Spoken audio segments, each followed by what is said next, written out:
Subcommittee on Energy, Climate, and Grid Security will now come to order. Chair now recognizes himself for 5 minutes for an opening statement. First off, I want to thank you all for being here, both our local witnesses and my colleagues who made the trip both from D.C. and from their respective districts. This looks a little different than our normal hearing and our normal hearing room. But I'm excited we're in Midland, Texas for our first energy field hearing. I believe field hearings gives us a unique boots-on-the-ground perspective on how the policies and rhetoric coming out of Washington, D.C.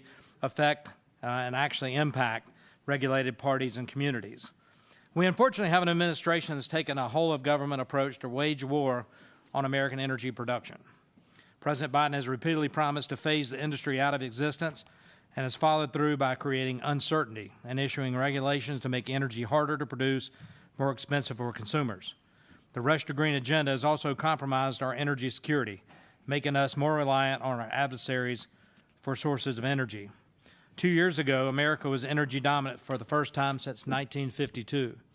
In 2019, we became the #1 oil and gas producer in the world.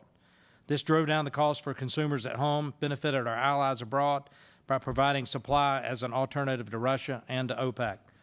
Much of this success is owed to the innovation and entrepreneurial spirit of the shale revolution created by hydraulic fracturing in the production of both oil and natural gas, something this community knows better than most.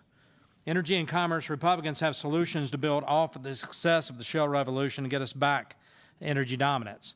We have a series of bills that aim to unleash innovation by creating regulatory certainty and encouraging long-term investment.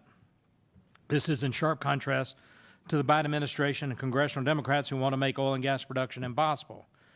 For the United States, we produce oil and gas cleaner and safer than nearly anywhere in the world, and we need policies to reflect this reality instead of ones that undercut our success.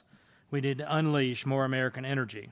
So I'm looking forward to the hearing, looking forward to hearing the perspective of our witnesses today, the ones who really understand the impact that the industry has on communities like Midland.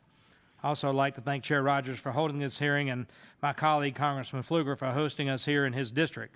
I'd like to yield the remaining of my time, balance of my time, to Mr. Pfluger for some opening remarks.